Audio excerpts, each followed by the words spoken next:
Today we'll be looking at the period of time during the Ronald Reagan and George H.W. Bush administrations, roughly 1981 through 1992 or 93. The period of time when Jimmy Carter was president offered some kind of hope, at least towards return to some programs that would be sensitive to the issues of poverty and civil rights. Carter was very focused upon human rights around the globe, in the United States as well as other places. Had a particular sensitivity, I believe, to poverty in some areas, having grown up in Georgia in areas where there was really not a lot of wealth around him at all. However, among a number of different issues involving the economy occurred during the Carter administration that led to his failing popularity.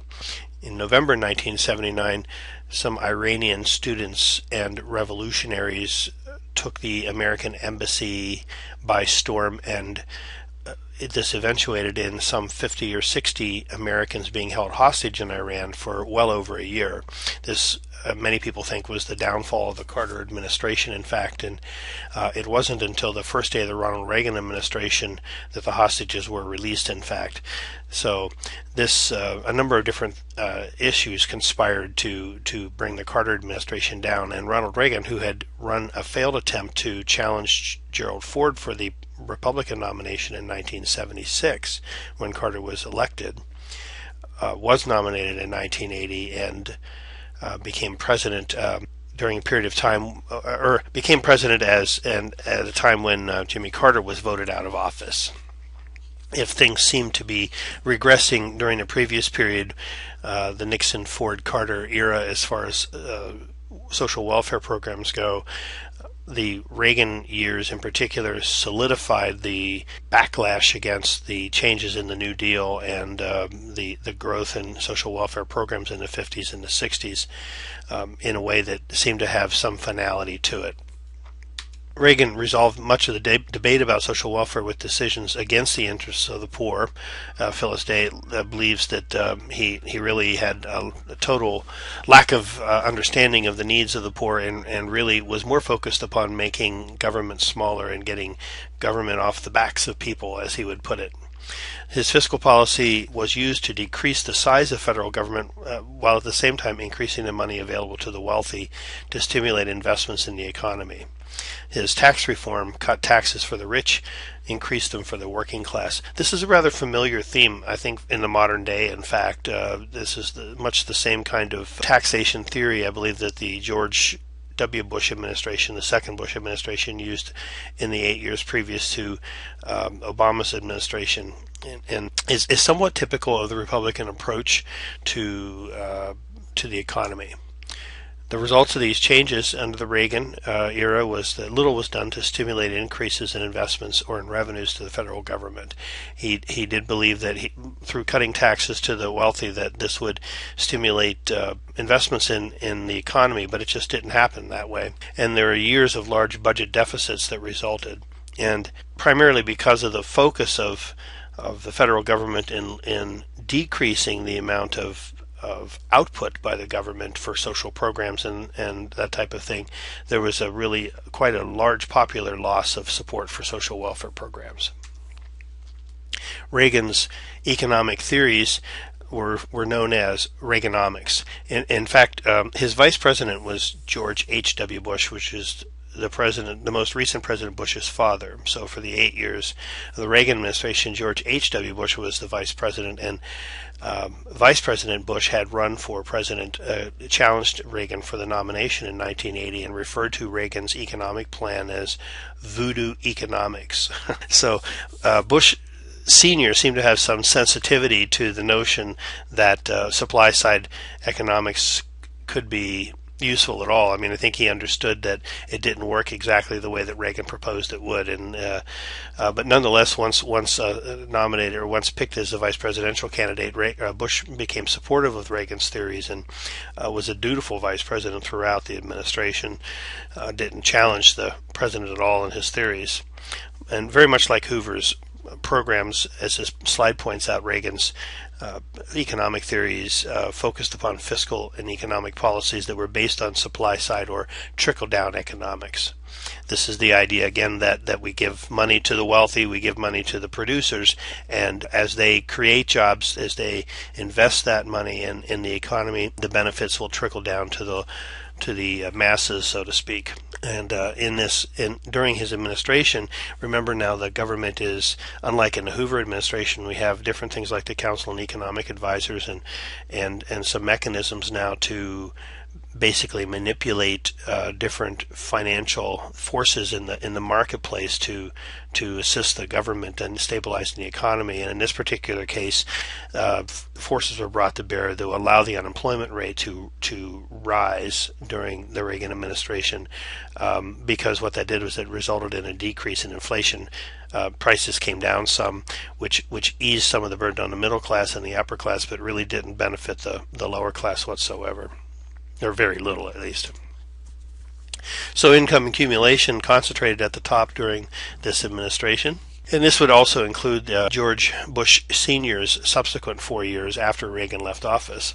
The growth in wealth in the top percentage of income is demonstrated through the wealthiest 6% of the United States citizens owning over half of the wealth, and when you took the top 16%, owned over 75% or over 3/4 of the wealth in the nation. Growth in the equality of wages, a further increase in the percentage of people living below the poverty line by 38% in the first 3 years of Reagan's administration. Just the first 3 years, the percentage of people living below the poverty level increased by 1/3. Social Security and state and local taxes remained regressive throughout this administration, and income tax became less progressive with changes in the tax laws during Reagan administration. Regressive and progressive taxes. Regressive taxes tax persons at a lower level at a greater amount than those taxed at a higher level. And the Social Security tax could be called a regressive tax because it is only paid by individuals up to a certain level of income, and I don't know what it is now, but it's something over $100,000. Once you have earned $100 and some $1,000 in income during the year, you don't pay Social Security tax after that. But most of us don't know that because most of us never reach that amount of income, but that is a fact. So the people that are earning the most money and really could be contributing quite a bit to the Social Security fund are not doing so because above $100 and some $1,000 a year of annual income, you no longer have to pay tax. So you can see where that's a bigger tax on those people earning less money, the middle class and the lower socioeconomic class. It's a larger tax. That's why they call it a regressive tax. Income tax, however, is in theory is a progressive tax because the rate that you pay your federal taxes are supposed to increase as your income goes up, your tax rate. Now, with different kinds of things done to the tax code during the Reagan administration and other administrations, including the Bush administration, those wealthy individuals actually pay a lower tax rate because there's certain things that they do with their money that we, in the lower end of the economical scale, couldn't afford to do. But they do that, like, making investments in buying stocks and, having offshore accounts and different kinds of things like that. And those investments are taxed at a lower rate than income is. And so even though the income tax is set up to be a progressive tax, in fact, it isn't because of all the loopholes that are put in place for the wealthy individuals to take advantage of the tax laws and thus reduce their taxes. So during the Reagan administration, changes to the tax laws made the income tax less progressive through some of the addition of some of those loopholes and things like that. So really, as you can see, the economic policies in this administration certainly favored those with more wealth. Reagan called his program a new federalism, and there were really two primary pieces to his approach, to his push during his administration. One was the reprivatization of the care of the poor. He really wanted to kind of turn the care of poverty programs, anti-poverty programs and things like that, over to the charitable organizations and voluntary organizations rather than depending upon the government for this. And the second piece was to shift the costs of welfare programs to the states from the federal government. He believed that it was a state responsibility according to the Constitution, kind of harkening back to the days of Franklin Pierce in the 1840s, I think. The federal government really had no place in providing for the needy in his theories. And as noted here in this slide, his attempts to shift some of the costs to the states, or to shift the entire responsibility of welfare programs to the states, was voted down by Congress. In 1981, which would be the first year of Reagan's administration, Congress passed the Omnibus Reconciliation Act, or OBRA, and this was one of the linchpins of the Reagan approach to dealing with social service programs. And the OBRA Act created social service block grants. So rather than the federal government providing money for a certain program at a certain rate and providing money for another program at a certain rate, instead what they were doing was they were just giving the states a certain amount of money and saying this is what you get for social services, at least in many areas of social services. And so the concept was then the states had more control over this money and could decide what they wanted to do. After, if you remember in the previous chapter, we talked about the federalization of SSI, for instance, where the federal government took some responsibility to equalize the income of individuals around the nation, recognizing that some states provided poorer benefits than others. The Reagan administration seemed to take this in the other direction, giving the states once again more authority to determine just how much somebody got in their state. And so with the social service block grants, there were other features of this that really hurt the recipient. One was that the block grant, OBRA, removed the requirement of a 25% match from the states for federal dollars for social services. Prior to that time, if the federal government provided $100, the states had to provide another $25. So, or if the states would, I'm sorry, let me rephrase it. The federal government would pay $75 of every $100, and the states would contribute $25. That's called a 25% match. So the state budgets had to contribute money towards social services in order to earn the federal the federal monies for certain social service programs. OBRA removed that 25% match. Furthermore, the funding that was made available in the social service block grants during the Reagan administration also decreased 20 to 25%. So really you were looking at a real decrease of about half of the money available for social services in some of the states during the Reagan administration. In addition to this, the Omnibus Reconciliation Act also allowed for-profit agencies to compete for social service funding. So the for-profit agency thus implied that a certain amount of that money could go for profits than for the owner. So this redirected even more federal funds away from client populations.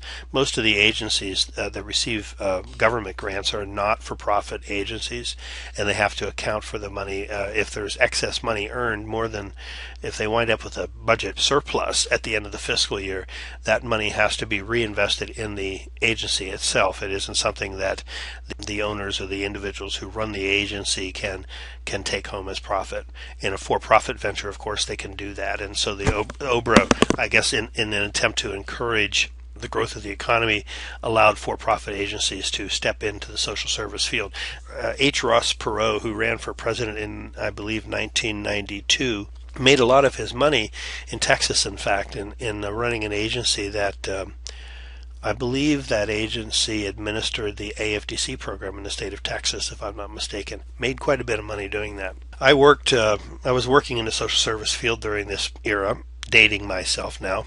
And I can tell you that during the course of the Reagan administration, particularly the first term, there was a lot of anxiety about what was going to happen to the social programs that we were working in, because the message was pretty clear that there were going to be cuts. The Supreme Court was becoming more conservative in addition to that, and would likely be supportive of changes in the Reagan administration.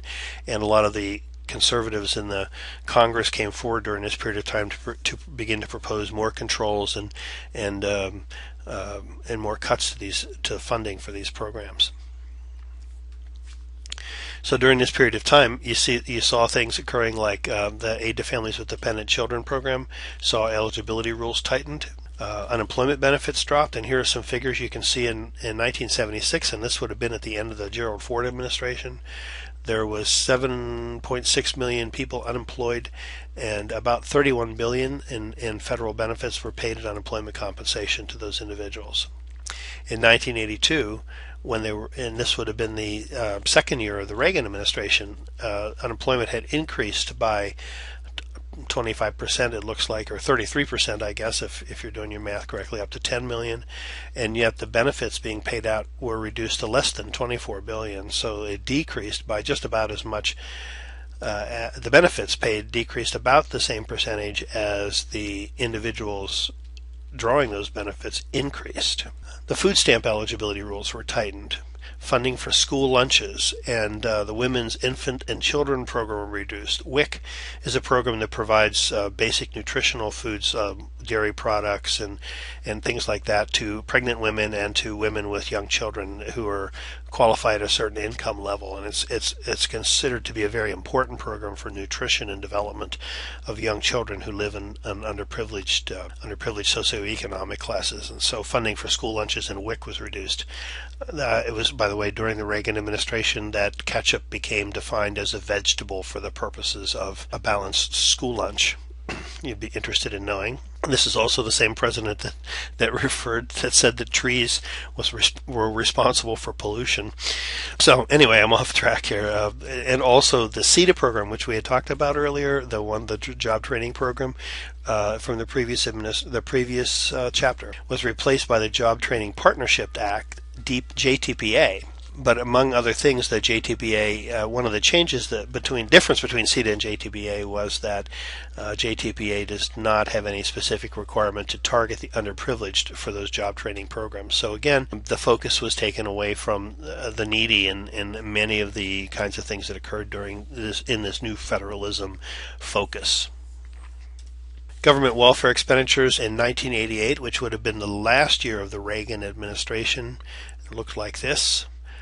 Social insurance and government retirement programs, and this is basically, we're talking about Social Security. These are things that the middle class generally do not consider to be welfare because we earn this, quote unquote, earn it through our contributions and our earnings over the years. So Social Security and government retirement programs essentially were about 50% of the income, or rather the expenditures in Reagan's program in his last year.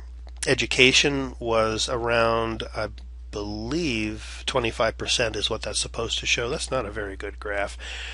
And programs for the poor, under 14%. So the means tested programs, AFDC, food stamps, Medicaid, those types of things, really were the smallest percentage of government welfare expenditures in 1988.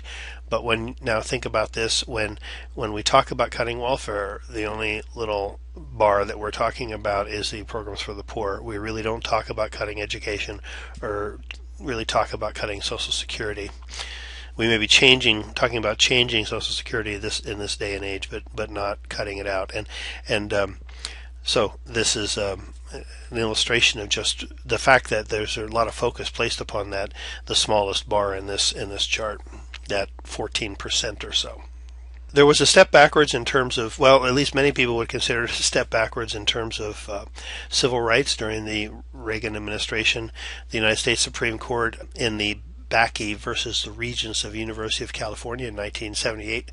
Actually, I take this back. This was not the Reagan administration. This was the last years of the Carter administration. The Supreme Court indicated Bakke wanted to be a medical student at the University of California and was not admitted, and charged reverse discrimination because he learned that he was denied admission to medical school even though his grades were higher than some minority applicants who were admitted. This is sort of the constant complaint about and the belief that this is what affirmative action does, and this is not typical of affirmative action, at least not the many different types of affirmative action.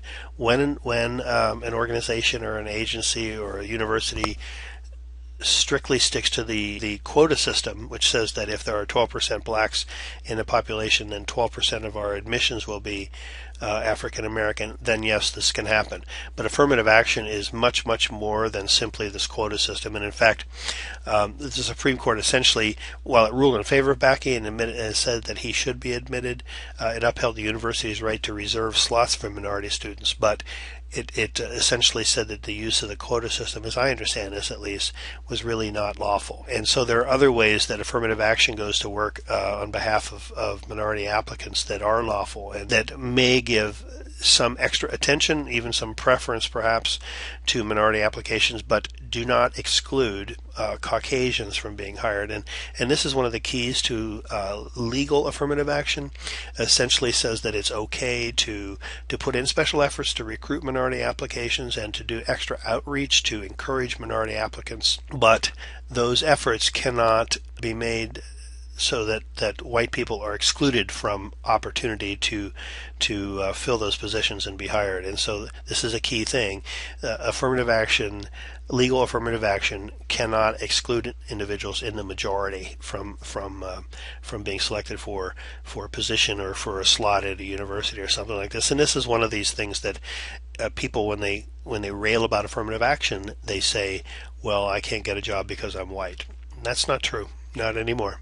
So just keep that in mind as that subject comes up in years ahead. But in any event, this was one of the first blows against affirmative action.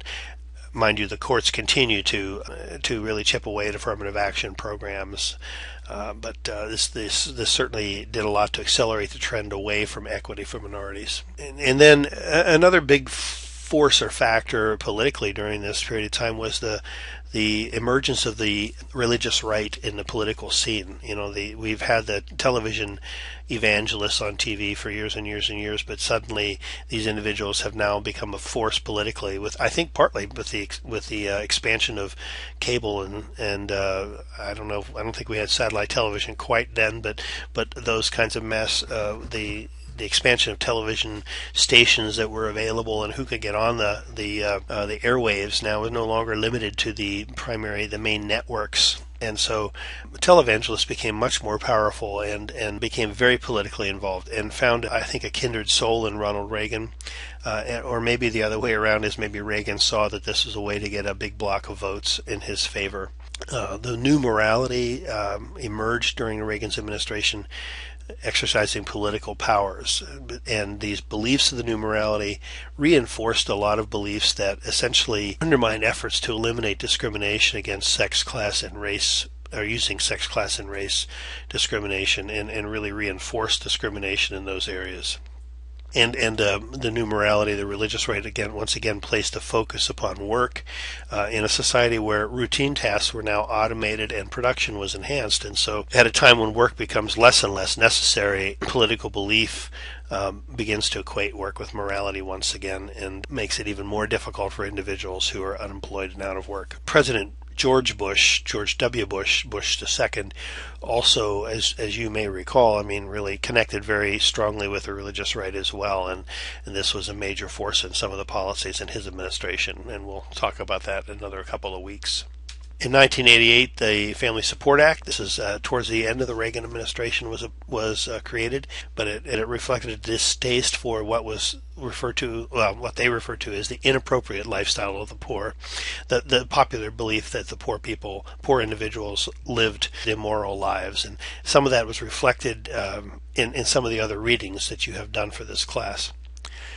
So the states were required to establish paternity in AFDC cases.